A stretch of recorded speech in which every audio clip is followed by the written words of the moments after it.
Right, with Hashem's help, we will be learning today Yevamos Daf Hey. We're going to make a quick recap.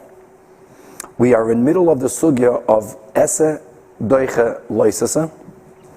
Whenever there is an action that is both a positive commandment and a violation of a negative commandment, in other words, there's an opposition going on, so the ruling will be that the positive mitzvah will overrule the negativity of the negative mitzvah, and that act should be taken. We mentioned at the conclusion of yesterday's class, and we'll start again today, quoting the beginning of the Alter Rebbe's Igeres HaTshuva, in which he points out the contradiction between, on one hand, we learned at the end of Masechtas Yoma, Shloisha Chalukei Kapora Heim, the Tshuva Im Kol Echad. And the Braisa at the end of Masechtas Yoma points out that if a person, God forbid, violated the positive commandment, all they need is tshuva.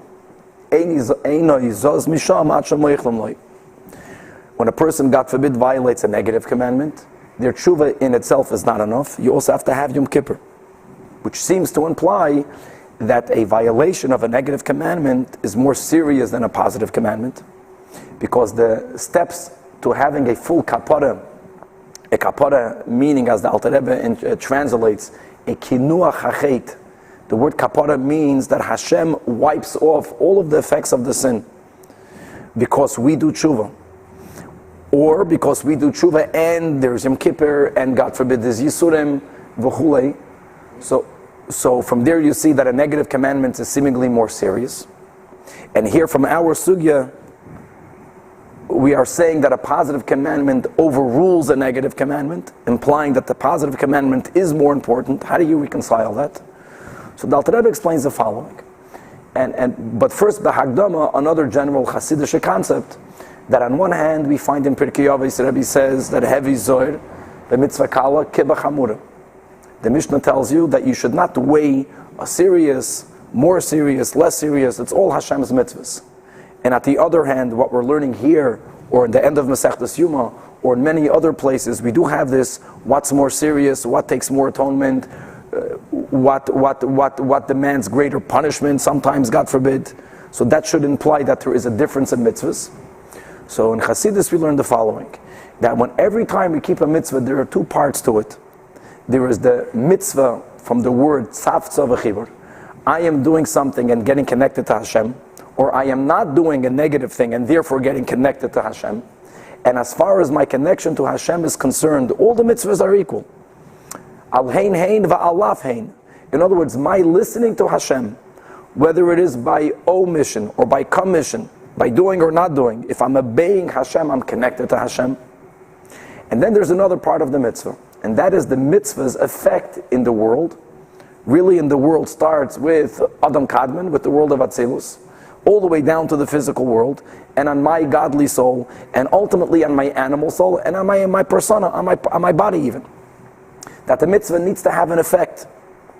As far as the effect in the world is concerned, every mitzvah has a different level of effect.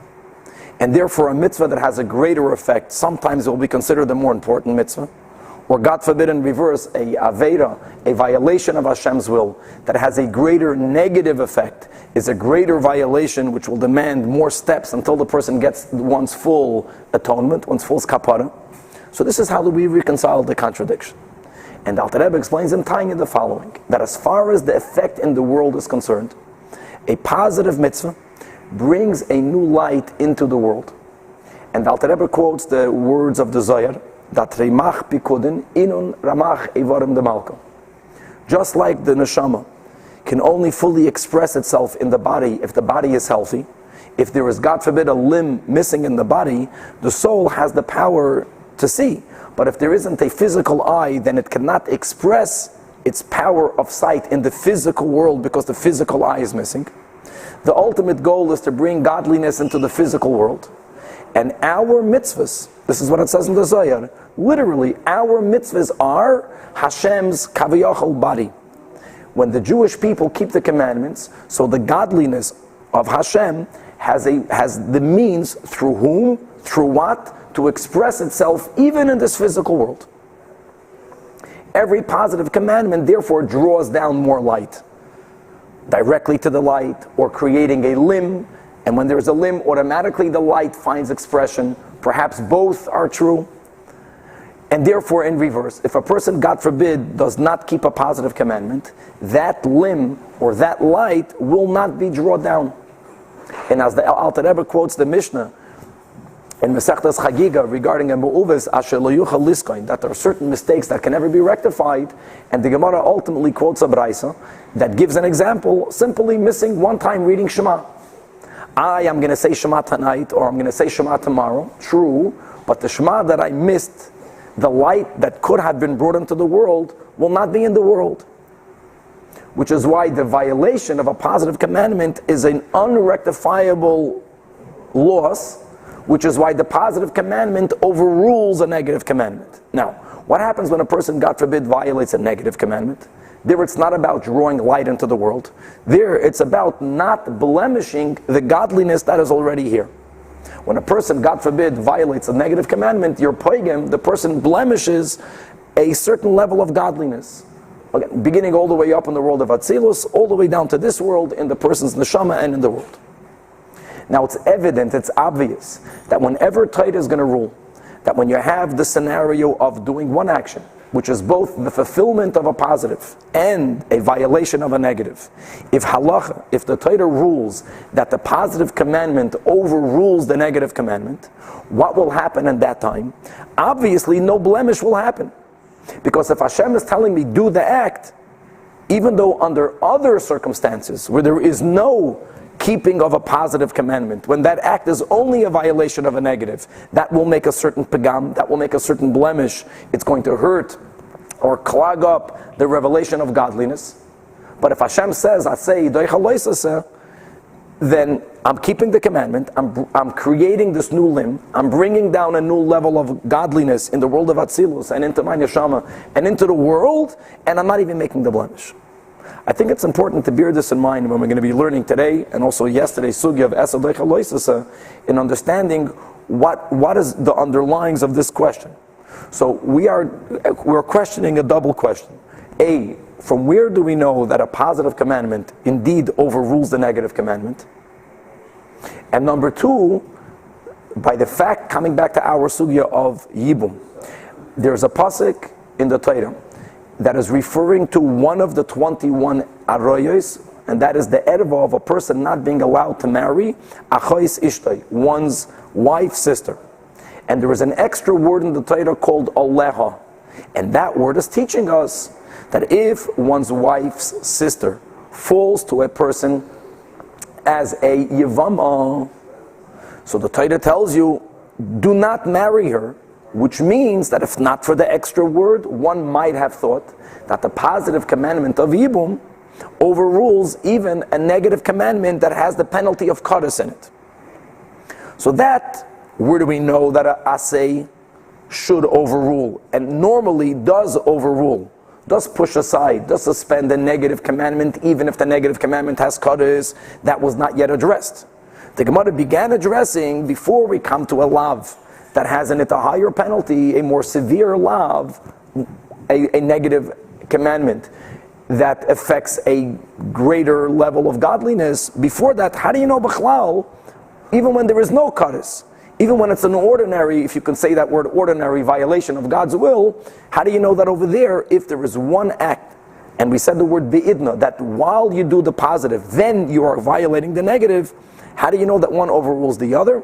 So we had until now, we learned that din from the juxtaposition, from the smichus of the mitzvah of wearing tzitzis near the prohibition of wearing shatnez. And as the Gemara pointed out, that even according to Rabbi Yehuda, that normally is not doirish smuchin, in Chumash Devarim, Rabbi Yehuda will also learn from the juxtaposition, from the smichus in the Torah, from one to the other. Remind the reason why Chumash Devarim. So then we have different reasons in the Rishonim. We quoted one Rishon, the Ravan, who speaks about that ein mugdima muchabar Torah, And we're just touching the tip of the iceberg here. In other words, since there's a rule that there's no order in the Torah, it makes so much sense to say that if ein mugdam amucha Torah, how can you be doider smichus? And the counter to that obviously will be that when don't you say ein mugdam amucha Torah when it comes to different parshias? So the Torah recalls one event, and then the Torah recalls another event, even though the second is written in the Torah after the first, it could have happened before it. But in one parsha itself, between one pasuk and the other, here we have, what was the psukim that we had over here? We had loisil b'shatnis, right? Semra pishtam yachdav, gidilam tasalacha, gidilam tasalach. You can't say ein mugdam amucha b'Torah. So anyway, this is a...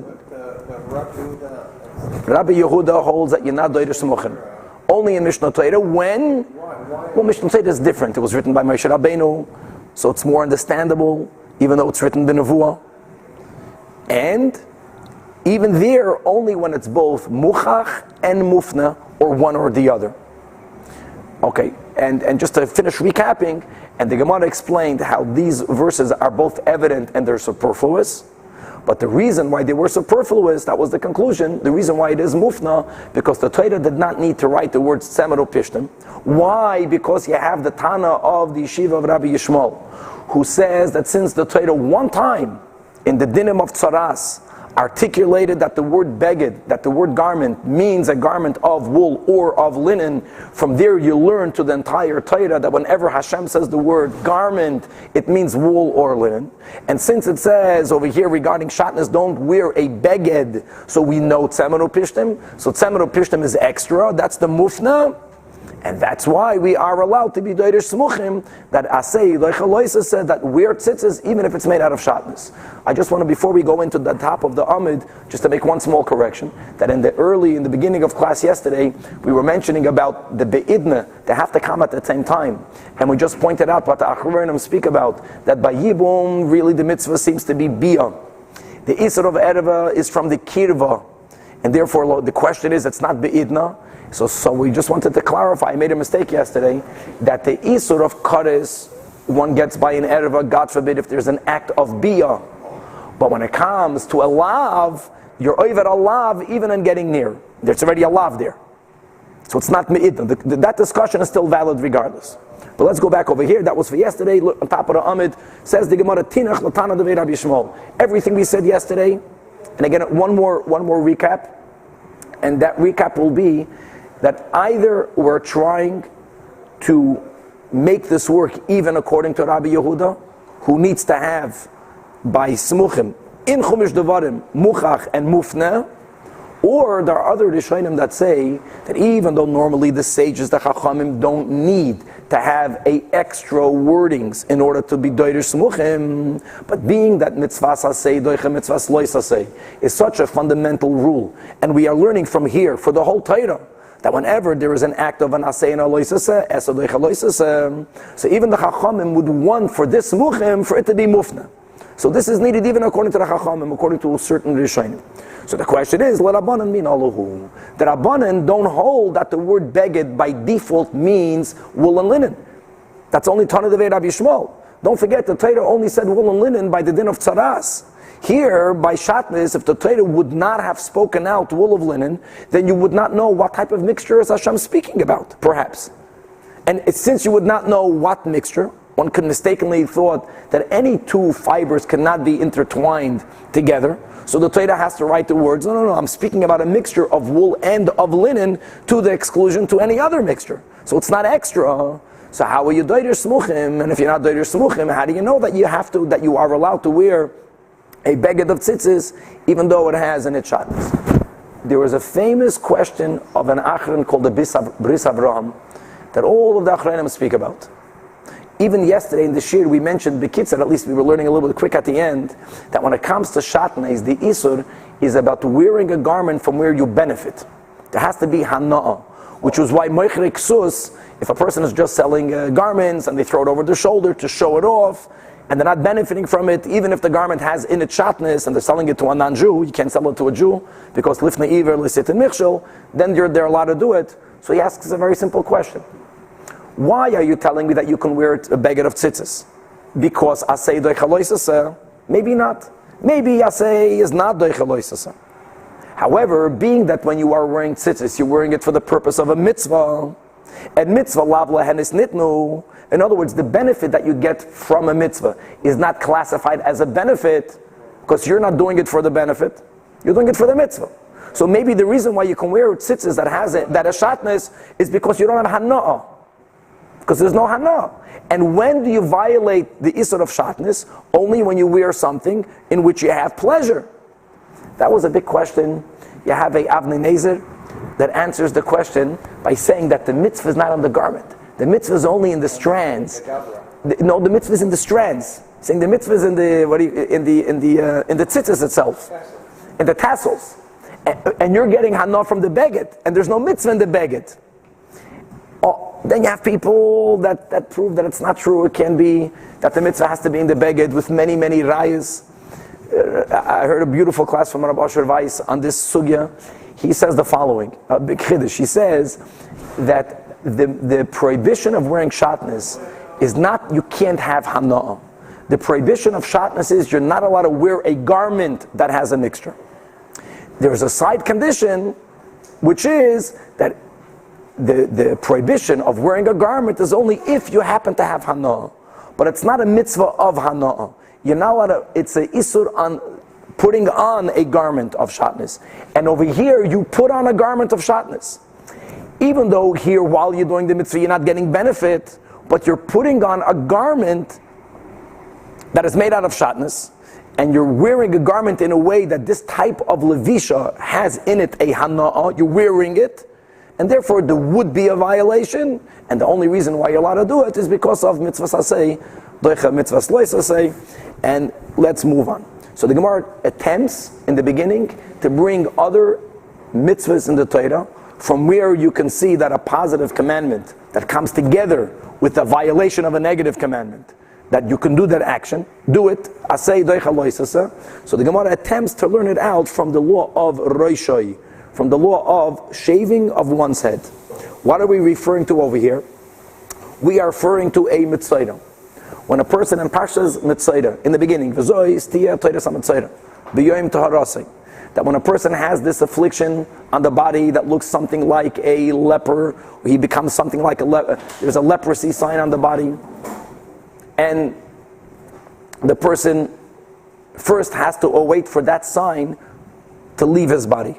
So if it's the leprosy of the skin becoming white and then the hairs going out of the skin becoming white, so there comes a time where the whiteness diminishes. And the moment that happens, b'yoyim taharasai, there was a shaving. And there's a whole ceremony with birds and with sprinkling of blood. And then there's a counting of 7 days. And when it comes to the 7th day, it says in the Torah, and it says, Yigalach es kol sa'arai. He should shave all of his hair. Then the Torah says, es roishai, the hair of his head. The ez zakanai, the hair of his beard. The eis gabas einov, in his eyebrows. And then the Torah says again a klal, the eis kol sa'arai yigalech. So there's like a klal and a prat and a klal, or maybe a riboy.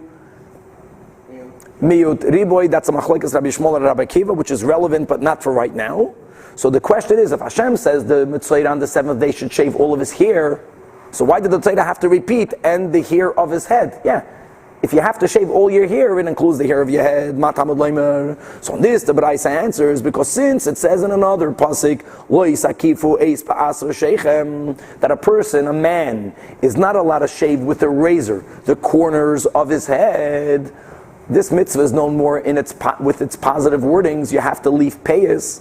Payas is the area on the sides of the head, the sideburns, that begin from where the hair of the head corners by going from horizontal to vertical. So we have corners at the sides of our heads. So the area between where the hair line, which is laying, starts going down, you take that corner and you circle to under your ear. This area all the way down to the first bone is called the area of the payas, and these hairs are not allowed to be shaved with a razor. Actually, we have to leave enough hair that one will be able to grab it with one's fingers. Certain people are mahadir in mitzvahs and they never cut it. And even the people that al pi Kabbalah did not allow the payas go into the area of the beard, like the Alter Rebbe. Nevertheless, they cut it only after it went into the area of the beards, because that is no longer payas, that's just here. But until this bone, they never cut it. And many other tzaddikim al pi Kabbalah didn't do that as well. Till today, many Hasidim don't cut their payas, but they don't cut it at all. On the other hand, many of them are aware of the fact that the payas should not go into the beard, which is why they put it behind their ears or they put it under the yarmulke. But let's come back over here. In al pi Kabbalah, the payas should not be touching your beard, should not go into the area of your beard. Which is why, let's say, the Frierdiker Rebbe had payas, had long payas, but he put it under his yarmulke. What if you're bald on the side of your head? Then you're not violating the shaving it. You're not allowed to shave it with the razor. So now comes the Matzayra. Imagine a Matzayra now on the seventh day is commanded to shave all of his hair, but it says in the Torah, a negative commandment, lo yisakifu es pa'asra sheichem. There's a negative commandment. So there's a positive commandment to shave. There's a negative commandment for all men not to cut off, not to shave off their payas. So therefore the Torah says, Roishai tells you, no, do it. So what is Hashem telling you? That a positive commandment overrules a negative commandment. Now this is only a proof based on the following. There's a machlekes tanoim regarding payas. There is a group of tanoim that hold that if a person is shaving all of their hair of the head, then there's no violation in also shaving the sideburns, shaving the payas. There are tanoim that hold that what is the mitzvah of leaving payas, that if you are leaving here, don't cut off the sideburns and leave the hair. Now the Gemara has to explain that this proof, there was a one time, the Levium, when they were initiated, they shaved. A Matzayra shaved, a Nazir shaved. There are times that there's a mitzvah to shave, and I say doichalois say. What we're trying to use is as the source, that since you see the Torah added the word reishai to tell you that you shave, a positive overrules the negative. Now the Gemara adds that v'kosavar haitana, that this Tana holds that hakafas kol haroish, that shaving all of your hair of the head is still a violation of cutting off your payas. You're still violating the law. There is a theoretical law. However, when it comes to a mitzvah, the positive commandment on the seventh day of him shaving the hair will overrule the negative commandment. So, and this should be the source of Asay Doichalois Asay. Counters the Gemara, no. That Ikal Mifrach, I can tell you, Malalav the Hakafa, when it comes to shaving the hair of the head, including the payas, Shekain Lav, She'en Shava Bakoil. Women are not prohibited in cutting or shaving off their sideburns. And therefore, the Tanya should be used for the whole shir today, but we're not going to talk it out every time. But one can argue that a negative commandment that is not universal, a negative commandment, a thou shalt not do, that is only for men and not for women, evidently that does not affect, that is not such a negative. It's not poigim that much godliness. And maybe a positive commandment can only overrule a negative commandment if the negative commandment is of a weaker nature. How do I know it's of a weaker nature? By the very fact that it's not for women. So the Gemara says, Ella, another attempt. Women are allowed to shave just the payas also, and for sure all their hair. Now there's other issues. A woman is not allowed to be unattractive. So therefore, if it brings a certain amount of unattractiveness for her husband, then it's not advocated. But as far as payas is concerned, she's not violating payas. And if a woman has any hair on the rest of her face, when it comes to the beard, she's also permitted to shave off those hairs. So now the Gemara says, Ella asya mizikenoi. Yeah, betad, with a razor. But make it clear that midoiraisa, the prohibition here is cutting it off with a razor. So now Ella asya mizikenoi, that also, let's go back to the Mitzayra, right, that it says that a Mitzayra should shave all of his hair. Then it says es roishai, and then it says v'ez zikanai. Again, if Hashem says he should shave all of his hair, why does the Torah have to write and his beard? And who are we talking about now? Now we'll be speaking about a nazir. No, not yet. So again, shemei ani af koyin mitzayra kain. That should a kohen who's a mitzayra also shave off the hairs of his beard? Now, why are we mentioning kohen? Just good to know that the Torah speaks twice about not being allowed to shave with a razor the hairs of the beard. It's written in a pasuk for all the Jewish people by using the words loisashchis es pa'az zikonecha. The word giluach is not used. It says do not destroy. we know that not destroying means cutting it with a razor, but the words not cutting with the razor of giluach is only written in a mitzvah that's speaking only to kahanim, and it says over there pa'az zekanim that the kahanim are not allowed to be migaleach, they're not allowed to shave with the razor their beard. Now we learn one from the other. We learned that when Hashem prohibited for all the other Yisraelim not to shave their beards, that the midoiraisa is shaving it with a razor, a shaving that has in it hashchasa, which is using a knife all the way to the skin. But in any event, we are quoting. This we learn from men only and not from women? No. This is just the kahanim. There's one pasuk by kahanim that it says leig alecho. Where do we learn not from women? Probably let's go from Dabar B'nai Yisrael, not to B'nai Aaron, not B'nai Aaron. I'm not sure where we learned it from. But in any event, by kahanim, there's a negative commandment not to shave, explicitly written. So again, you might think that what about a mitzvah on his 7th day? And the Torah says he should shave all of his hair. So you might have thought that he's not allowed to shave it. So Talmud Leimer knows that he should shave the hairs of his beard. Now 1 second. This is also a law only for men, not for women. Women are allowed to shave the hairs of the beard. So now the Gemara says a good rule to know, and that is, it's called an Eina Inyan Zeh. It says Teneu Inyan Lezeh. Hashem wrote both the words Roshai, and Hashem wrote the words Zekanai. From Roshai, what have we learned? That a positive commandment has the power to overrule a negative commandment, but only a negative commandment that's not Shava Bakoil.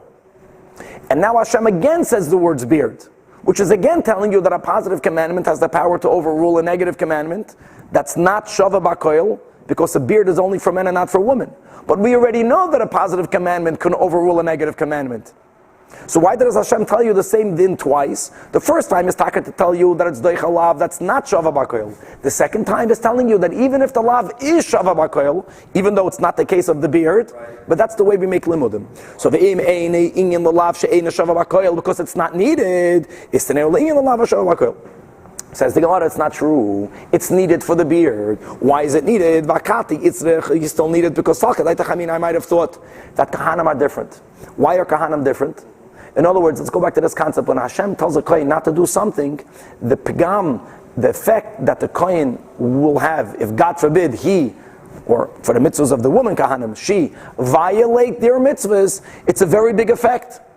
So you need to have a special word to tell you that not only is an asay doicha eloises she'eina shava bakoil, it's even doicha a lav she'eina shava bakoil, but that was given to kahanim, which is already more serious. So that's why you have to have the word zikanecha. Hoyel v'ribehem akasav mitzvahs yiseiroi, since Hashem gave to kahanim additional mitzvahs. In other words, their effect on godliness is more deeper than of other Yisraelim. So therefore, you need to have a special zikaneh to tell us that even by a lav she'eina shava bakoil, but that it is for kahanim, that asay overrules it. But we're back to the question: afilu lav she'eina shava bakoil l'dachi, kamash l'dachi. But now the question is, how do you know that esad lecha lois? So the Gemara says, "Ela asya miroisha dahachtana." It's from another pasuk roishai. Where else does the Torah say shave all of the hair of the head and it's extra? The Tanya we learned when it comes to a nazir.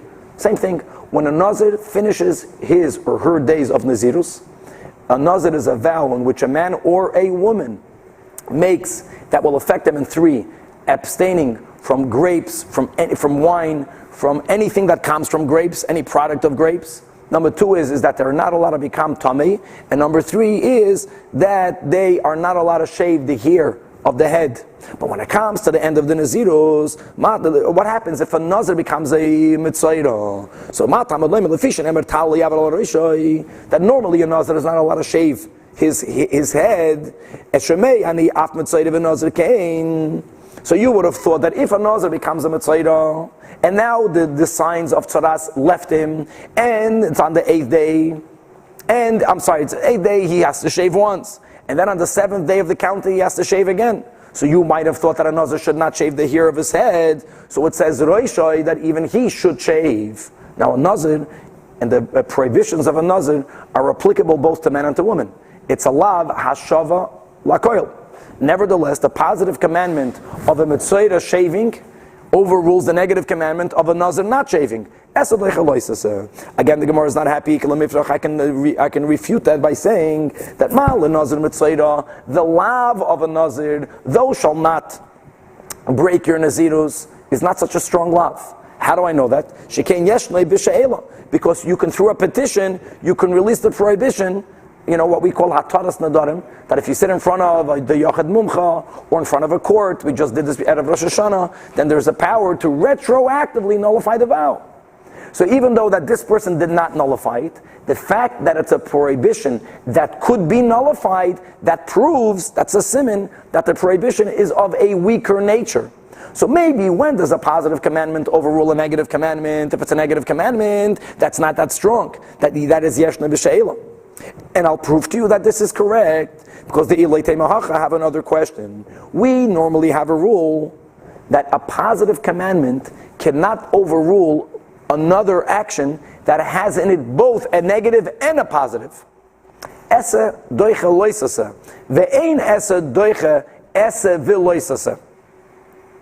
The mitzvah for a nazir to leave the hair of his head is not only a mitzvah because God said it in the negative that ta'ar lo yavar al roishay, but there's another pasuk in which it says kodeshia gadel peras al roishay. Hashem wrote it in the positive that a nazir should leave the hair on his head. So the question is indeed, how can the mitzvah nazir shave the hair of his head when cutting the hair is keeping the commandment of the mitzvah? Shaving the nazir's head is violating a positive and a negative. So indeed it should not have been permissible. And the answer for that will be that being that nazirus is a violation that could have been anyways retroactively nullified, therefore to begin with it's a shvacha, it's a weak prohibition. That normally we learn the ein esed leicha loisase essay. So ligmar mi nazir, that a essay is doicha a loisase and the essay. Ella, the answer for that would be that minazir my time loy gomrinon, because the ikla mifrach sheken yeshna b'she'ela. Hachanami, well, if that's the case, you cannot use nazirus as the source of asay doicha loisase, because nazir is not a strong lav, because yeshna b'she'ela. Hachanami ikla mifrach, you can refute any learnings from the nazir who is a Metzayra, Shekein Yeshna B'She'ela. So we're back to the question, how do we know, according to the Chachamim, who don't hold of the Tana Devei Rabbi Shmuel, and therefore there's no mufna, there's nothing extra in the smichus, in the varim, how will either Rabbi Yehuda know, or maybe even the Chachamim know, that Asei Doicha Loisese?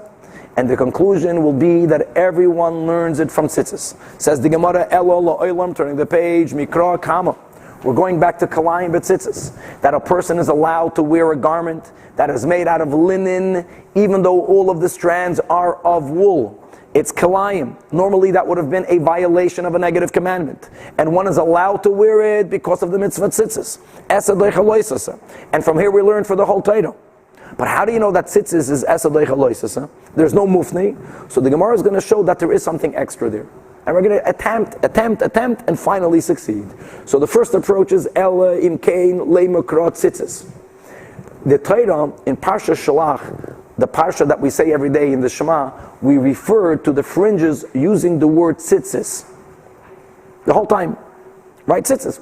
Even commonly, the mitzvah of tzitzis. But in the portion of the Varim, where we have the juxtaposing of kalayim and tzitzis together back to back, there the Torah uses the words, not tzitzis taselach. In the Varim it says gedilim taselach.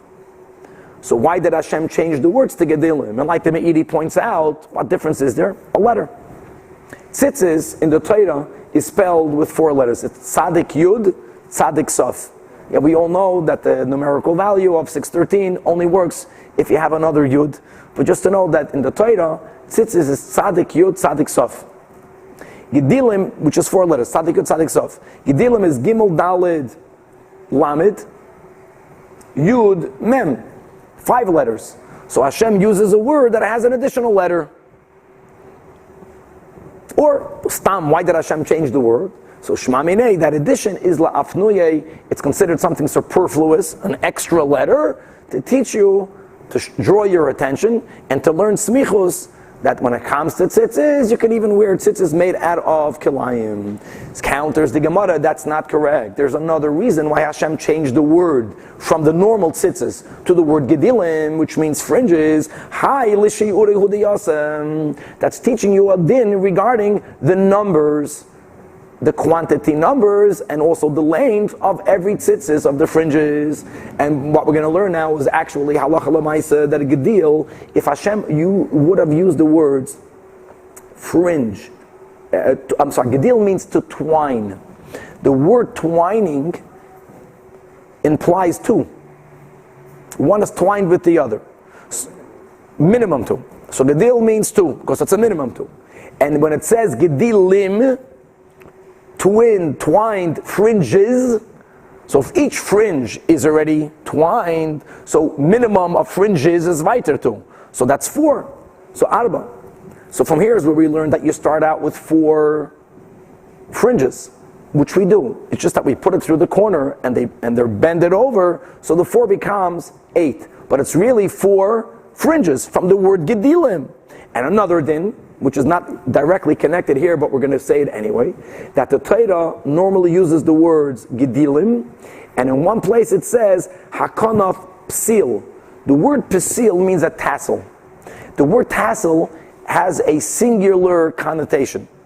The word twined, gedilim, has a dual connotation. So it's almost like a stira. In other words, is it something that should be twined together, or should it be separated? And look at our tzitzis. The truth is we have both. We have where we have the knots, the area of the knots, and where the shamish goes around all of the tzitzis, making it into one, into a gedil, it's one. And then at the end of the knots, we have them as a psil, as tassels, separate. So then the Braisa says over here that asay gedil, on one hand it should be a gedil, meaning make it into one. And on the other hand, ufaisleyu, you should tassel it. And what's the halacha? The halacha is that at least min hamufchar is to have 1/3 versus 2/3. Look at your tzitzis, you'll notice that the length of the tassels, the length of the free-flowing 8 strings should be twice as big as the first part. The first meaning the one that's closer to the garment, the part of the tzitzis that's called the gedil, that is all twined together. So anyways, there's dinim learned from it. There's about the number, that some of it, 1/3 of it should be twined together. Just to quote also that there's a machlokes in Yishainim. More and more people are seeing it b'payil mamish when it comes to the tchelas. Also to know that we're supposed to dye the wool strands with the tchelas color. How many of them should be dyed with the tchelas color? So there's a 3-way machlokes Rishonim. Rashi learns that 2 of the 4 strands should be dyed with tchelas, which would mean that when it's folded over, half of it, when we see 8 tassels, 4 of them will be dyed with the blue. One is the shamash? No, Not necessarily. I don't think so. I don't know. You have to take a look at people's tchelas. One is a shamash, all right. Then you have shittas Ravid. Ravid says that only 1 of the 4, which would mean that if you look at someone's tzitzis, if someone is wearing tchelas, you'll notice 2 of the 8, and then you have Shita Sarambam that says only half. In other words, when we look at the tzitzis, 1 of the 8. But anyways, gedilim is needed for a limud, and it's not superfluous, it's not la'afnuye, so we're back with the question. Not according to Rabbi Shmuel. So the Gemara answers, Imkain, have another, something else is extra. Lei makro lei silba shatneis, tzemaru pishtim. You're right that Hashem needed to write the words wool and linen, but the word yachtov is extra. In other words, it says, uveget kalayim. Kalayim is written in Chumash Vayikra. Uveget kalayim shatnes. We know that shatnes means kalayim. What does kalayim mean? A mixture. A mixture means yachtov. Why did Hashem have to write the words yachtov? So that word is extra. Shema mino lafnuye. That is the superfluous word that is needed in order to be doirish smuchim. Counters the Gemara, no question. Vakati, the word yachtov is needed to tell you a din when it comes to shatness, when it comes to kilayim, when it comes to the prohibition of making a garment that is a mixture of wool and linen. The din is mibayile, that when are you violating shatnes Only l'toikev shtei tekifois chibur.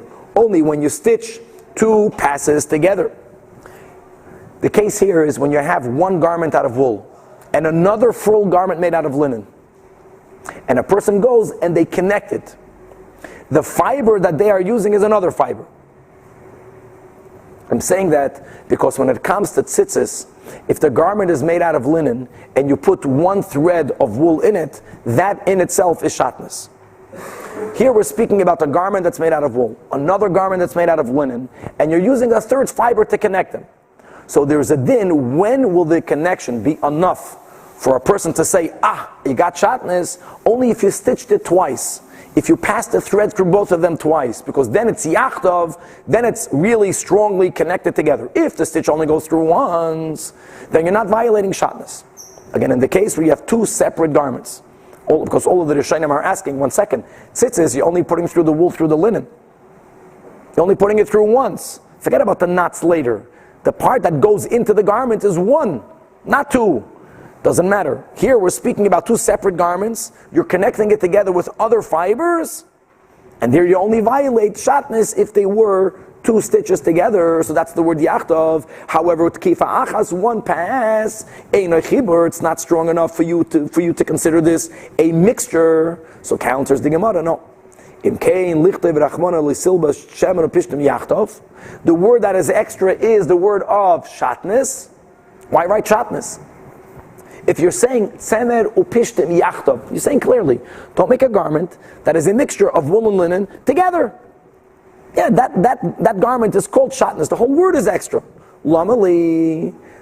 So shma minei lafnuye. So it's extra to teach you smuchim. Again, counters the Gemara Vakatim Ibayilei. We still need the word shatnez to tell you another din, and that din is shiyah. Shatnez is really a abbreviation of the words shua. Shua means combing or smoothing. It's the same thing. In other words, when you comb the fibers individually enough times, it becomes smoothed out. That first it needed to be combed, and then it needs to be tavui. Tavi means to be spun, and then it needs to be nuz. Rashi says nuz means woven together.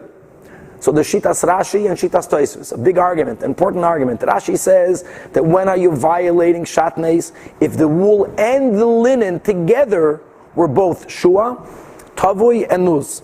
That means they both together needed to be combed or smoothened properly, then spun, and then woven together. Comes along the Rabbeinu Tam in Tosfos and it asks Rashi, how can you say that?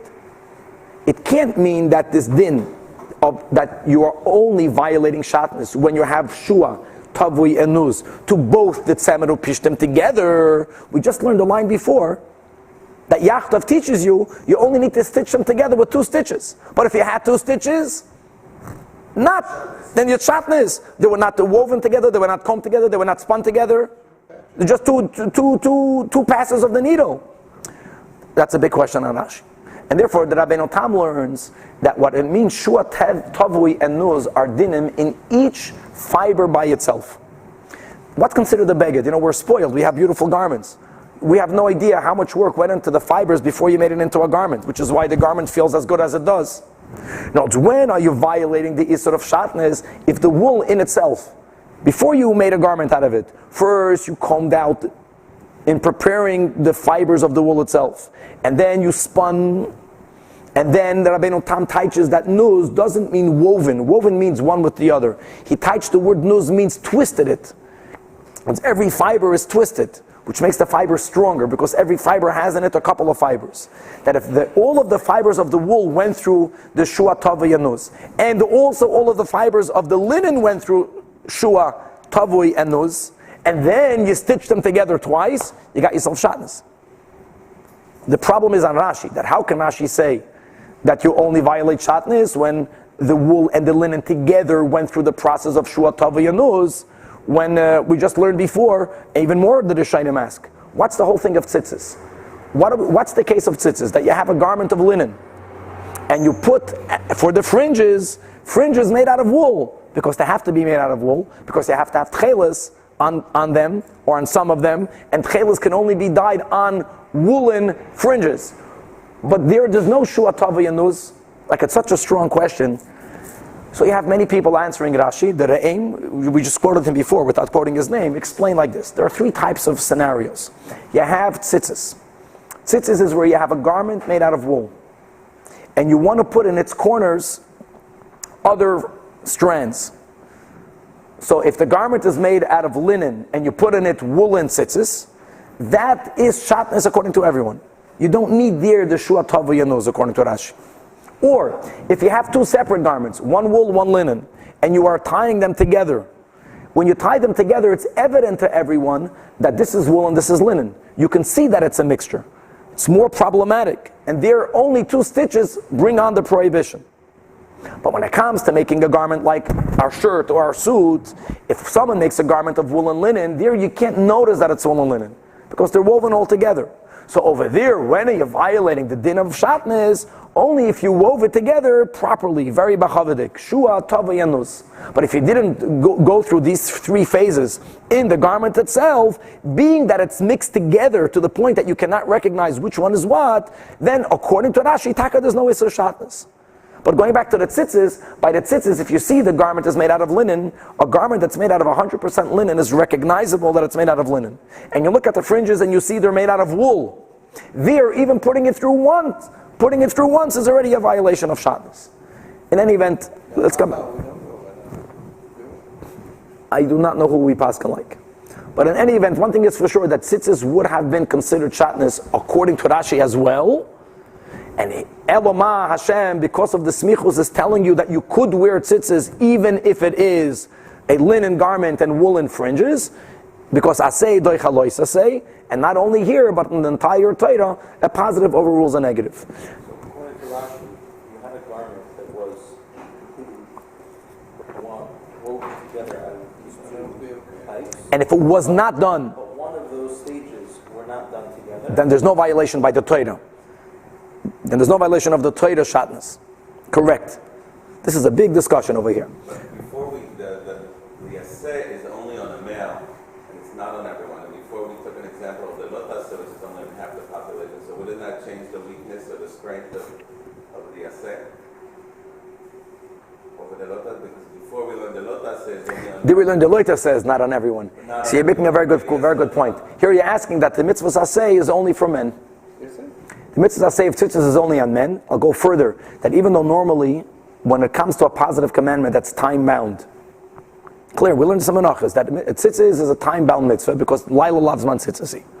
And when it comes to time-bound mitzvahs, there is a machlekes of Tanoim, if women are allowed to keep it. Maybe it's called adding in the mitzvahs. We paskin like those Tanoim that say that women could keep it. Then there's another machlekes in Rishonim, even if they could keep it, which today the women do keep many positive mitzvahs, there's a question whether they can make a blessing on it or not. Because the nusach, the text of the blessing is that you commanded me and sanctified me. Women were not commanded. So we have again machlokes and rishonim, and in here we have a big difference in halacha between the Sfardim and the Ashkenazim. The Machaber consistently paskins that women who could keep time-bound mitzvahs should not make a bracha, and the Ramah paskins like the other rishonim. We Ashkenazim, women, when they choose to hear the shofar, they're not mechuyev, but they make a bracha. However, both the Machaber and the Ramah.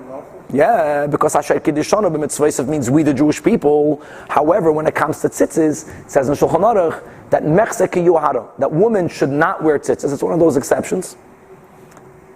And the reason is because being that the whole mitzvah of tzitzis, even by men, we mentioned this yesterday or 2 days ago, is not a mitzvah chiyuvis. You don't have to wear a four-cornered garment. It's that if you wear a four-cornered garment, then you have to put on tzitzis. So even by men, we're already, so to say, going a little bit beyond to keep the mitzvah. So here, if women are going to do it, they're going like beyond. It's as if they're boasting or showing off. It's called yuhara, and we say that women should not wear tzitzis. But your point is well taken regardless. Oh, good question. I'm sorry? They have the same wordings over there. Let's leave that for another time when we'll get to tefillin. The mechzeh ki yuhara. So now, ella kula mishatnis nafka. So now the Gemara says something which is the biggest chiddush, and there's no time to explain it, but just to explain the Gemara's answer. The Gemara says like this, that it began shatnez is extra.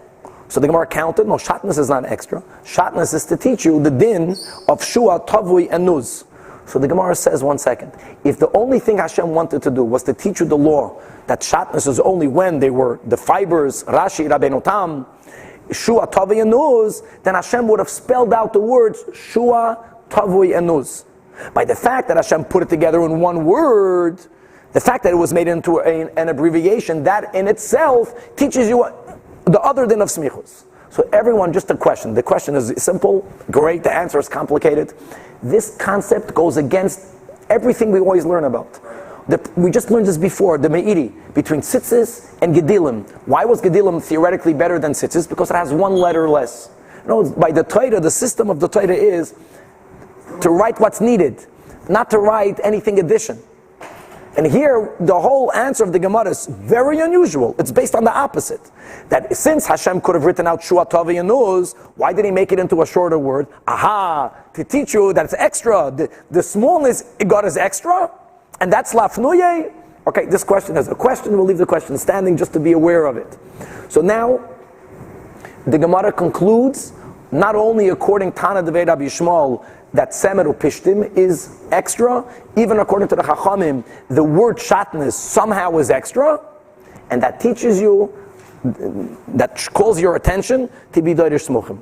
You should know that the Rebbe, many Sikhs, whose approach, and all of the Rabbeim's approach, is that whenever a word in the Torah is understood on many levels, and all words of the Torah, all concepts of the Torah are to be understood on many, many levels, beginning with Pshat, Remesh, Drush, and Soid, and in each one there's Shiva Panam B'Torah, and you go on and you go on and you go on. So the Rebbe always wanted to connect one explanation with the other. The approach, the Derech HaLimud was that if certain people interpret this word to mean A, and other people interpret the same word to mean B, there has to be a connection between A and B. That was a very big Derech HaLimud of the Rebbe, and the Rebbe always quoted this Gemara as his source. In other words, the din of shatnez. The fact that when are you violating shatnez? There's one word, shatnez. It's one word, not 3 separate words. And this word has 3 different meanings. Shua, Tavui, and Nuz. And we learn a halacha from it. That since shatnez means Shua and Tavui and Nuz. So when are you violating shatnez? Only when you have all 3. In other words, you have to unite, you have to combine all of the meanings of a word to make it into one Torah Shlema. And the Rebbe quotes it the whole time. When he quotes that Rashi says one way and Ramban teaches a pasuk in another way, and Hasidus tries to always figure out the connection between them. Cannot be 2 separate interpretations. One interpretation brings to the other that's based on the concept of shatnez of the din of Shua, Tavui, and Nuz. So now the Gemara asks. So that's the positive aspect. That's a positive aspect, correct. Kilayim here is the afdus. Correct. That ashkechan. So now we're good. We're good. What? That we found a source that a positive commandment can overrule, can suspend a negative commandment. But that's only if the negative commandment is not of the higher, serious nature. That's only if the negative commandment doesn't carry with it the penalty of kares. But loisa says sheyesh beikares heichen.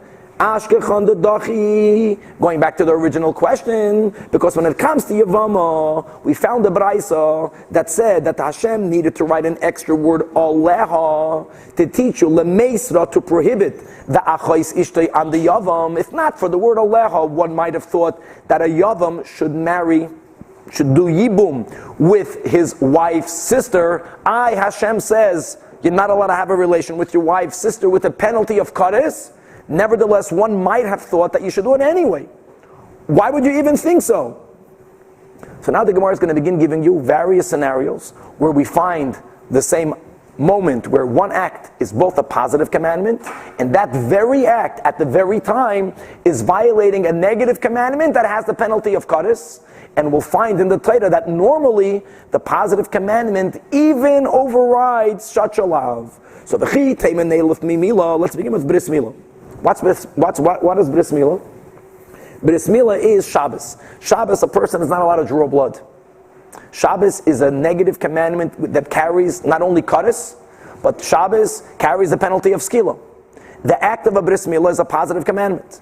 If the baby is born natural, it's a key question. If it's born natural, and the bris is be'itoi, the bris is on the 8th day. If the 8th day is on Shabbos, you make the bris on Shabbos. Oh, So that's your source, that a positive commandment overrules a lav, even though it has kares. So the Gemara says you can't prove it from bris mila, mala mila, shekei nichras olel shlosh esi brisos. That mila is a unique positive commandment. Iran, just going back to what you're saying. In other words, we're measuring the negatives, positives. Why is it? Because it's such a positive commandment that 13 times in the Torah, Hashem wrote the word covenant. Or as we learn in Chassidus, that bris is b'fsarchem, that the idea that a mitzvah even affects the physical world is revealed, is evident, more than any other mitzvah than in the mitzvah of bris, which is why this is a covenant. So therefore the Gemara tried, well, how about Pesach? If Pesach is on Shabbos. Pesach is on Shabbos, we're talking about Erev Pesach, when you have a mitzvah to sacrifice slaughter the animal, you can do it on Shabbos. You're not allowed to shecht on Shabbos, you have a positive commandment to offer the carbon Pesach. So Gemara says no. Mala Pesach. Pesach has a positive commandment. Kares is given when a person violates some of the negative commandments. There isn't kares connected to positive commandments, with the exception of two. There's only two things that if I don't do the mitzvah, I get kares. One is Mila, one is Pesach.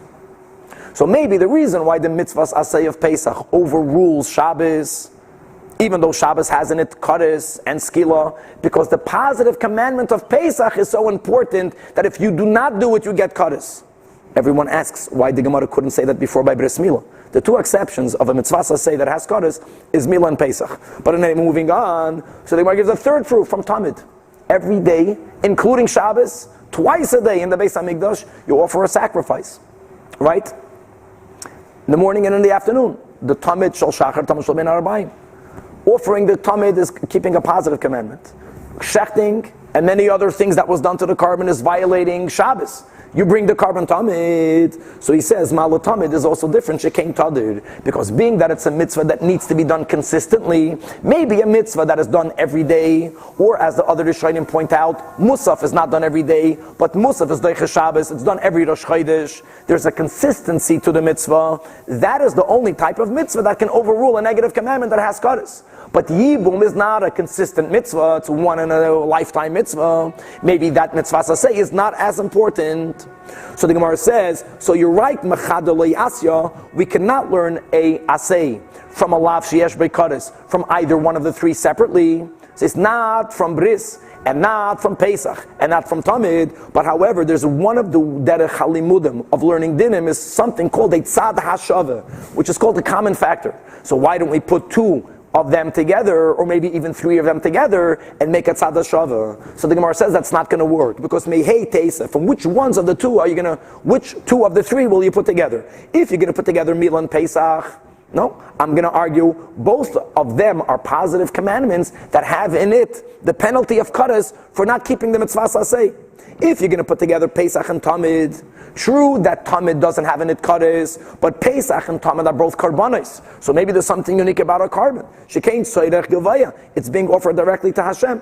And if you're going to put together Milah and Tamid, so now the Gemara is going to introduce an amazing concept that we also learned together, Masechtas Chagiga, that there were certain mitzvahs that were given to the Jewish people as a commandment even before the moment of Matan Torah. That's called mitzvahs lifnei hadibur. Shabbos was given in Mara. I'm just giving you an example. That's a lav. But there are certain mitzvahs.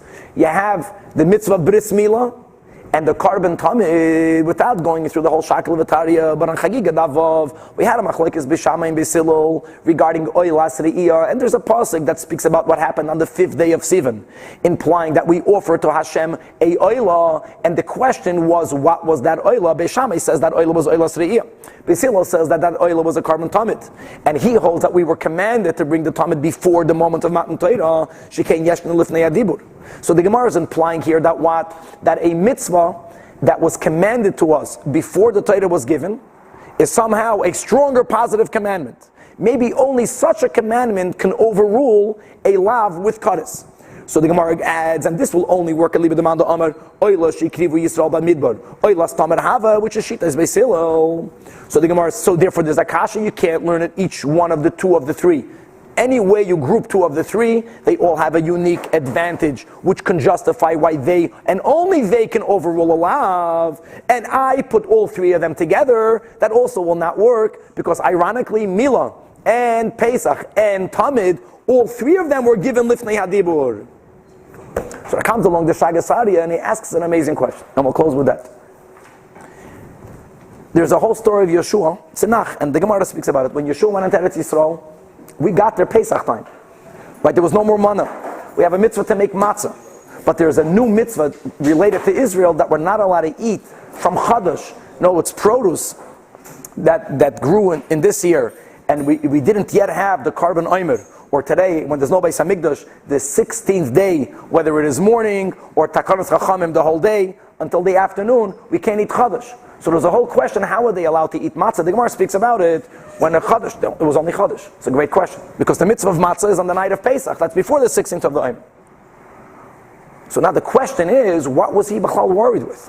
The Gemara asks, why doesn't the positive commandment of eating matzah overrule the negative commandment of eating, you can't eat Chadash? So there the Gemara says, that this positive commandment is weak. Why is it weak? Because when did Hashem give us the mitzvah to eat matzah? Only lifnei hadibur. Mamish the opposite. So there the Gemara is implying that a mitzvah that was given before the 10 commandments were given, they are of a weaker nature. And here we're using lifnei hadibur as a stronger nature. So he gives a few answers, but his answers, I'll give the first one and how Chassidus backs up the concept. So he says like this, that matzah was only given lifnei hadibur. It means even though, like the Rambam says, we keep all of the commandments clearly, because Hashem commanded us in the Torah through Moshe to keep it. But how did Hashem command us to eat matzah? By recording the mitzvah that Hashem gave lifnei hadibur. Even though there is the parsha of Pesach Sheni, but that's only for Pesach Sheni. Masha'inkin, both Mila and Pesach and Tamid, aside of Hashem recording in the Torah that these mitzvahs were given lifnei hadibur, they were given again la'achar hadibur. So he answers that a positive mitzvah that was both lifnei hadibur and la'achar hadibur, then it also being lifnei hadibur is a advantage. Makes that positive commandment even stronger. And that should be doichad alav even sheyesh loikaris. Masha'inkin by chadash, by matzah. So just going back to the beginning, that all of this discussion is really how much godly light are you drawing into the world? And the kavanah of all the mitzvahs is to really make an effect in the physical world. Because the kavanah is to make a dira b'tachtainim. Which is how Chassidus explains why Avram Avinu, who kept the entire Torah, did not keep meal until God commanded him, because it is Hashem's commanding that empowers us to have those spiritual lights also affect the physical world. So let's go back to this concept. The positive commandment that was given before Matan Torah, before Hashem gave the Torah, nothing had the power to fully affect the physical world. So a mitzvah lifnei hadibur brought down a higher light. But that's not enough. And if that mitzvah was repeated la'achar hadibur, then this greater godliness impacts the world also. That is the greatest mitzvah. You're bringing down the highest light, and it's affecting the lowest world. So that mitzvah should overrule even alav sheyesh beikaris. Masha'inkin, maybe if it wasn't given lifnei hadibur, you are affecting the world, but there's less godly light. Or in the case of chadash, in the case of matzah, you're bringing down more light, but it's kaviyachal affecting a little bit less of this world. And to be continued tomorrow.